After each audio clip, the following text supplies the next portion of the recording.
Welcome to the Team Engagement Podcast, where members of teams leaders of teams share their insights. We discuss 6 questions in less than 9 minutes because leaders know how to be concise. We'll go ahead and get started. First question, in a few sentences, tell us who you are and what you do. I am Dr. Patricia Silveyra. I am an immigrant from Argentina and now a U.S. citizen. I am a professor and a scientist. I work at the University of North Carolina at Chapel Hill, and I study lung diseases in women.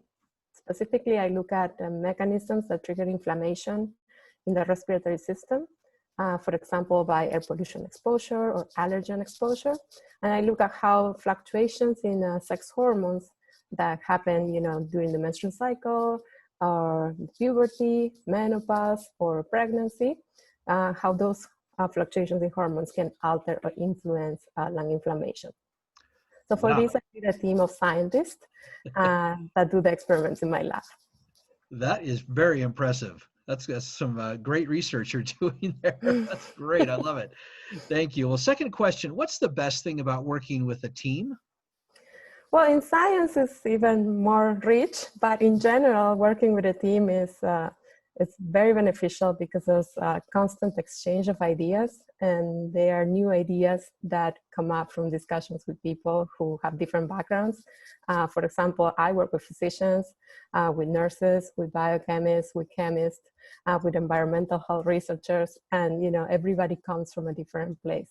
So I love when people in a team learn from each other while they're creating something new or something bigger than what they could have created by themselves. I love that. I love that perspective. Thank you for sharing that.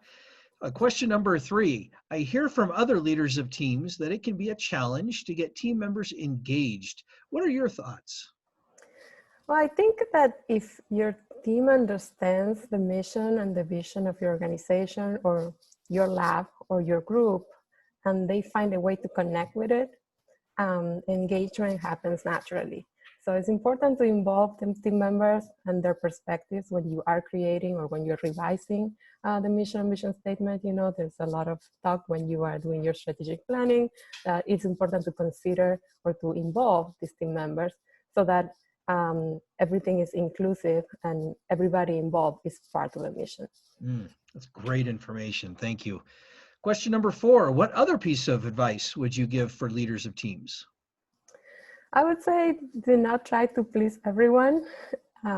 Make sure that there's open communication and that people feel that their voice matters, but learn about communication styles. So instead of imposing rules, experiment, get feedback, try, fail, try again. That's the way to engage. Nobody's born a leader, so it takes work and it takes learning. And I would add that in my experience, transparency has been repaid in loyalty. So I would also recommend people to learn about how they can be more transparent or communicate better.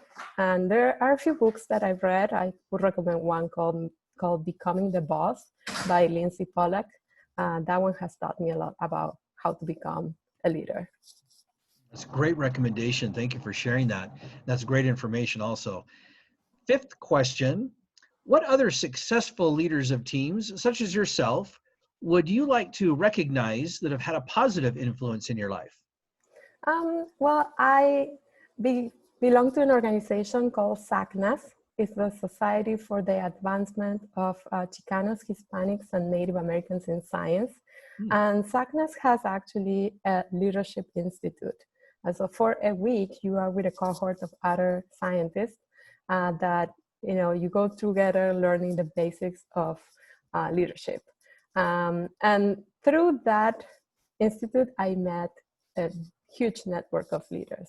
I'm just going to mention one person that did the leadership training with me, and I have been following her at the distance.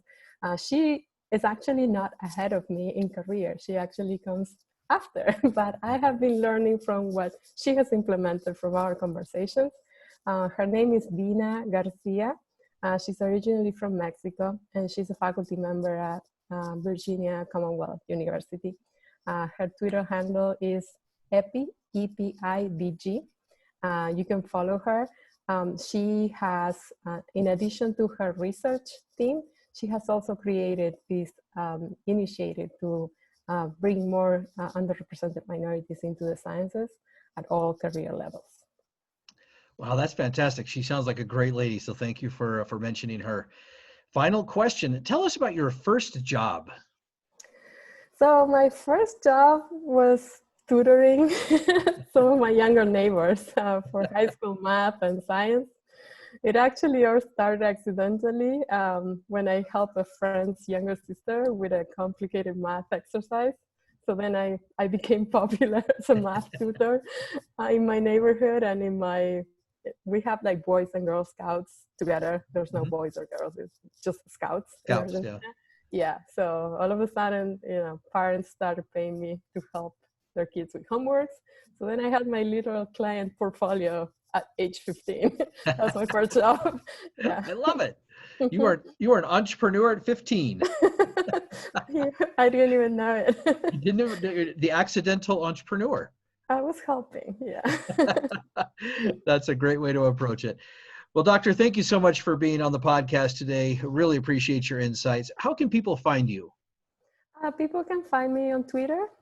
My handle is Pato, P-A-T-O. Silveyra is my last name, S-I-L-V-E-Y-R-A.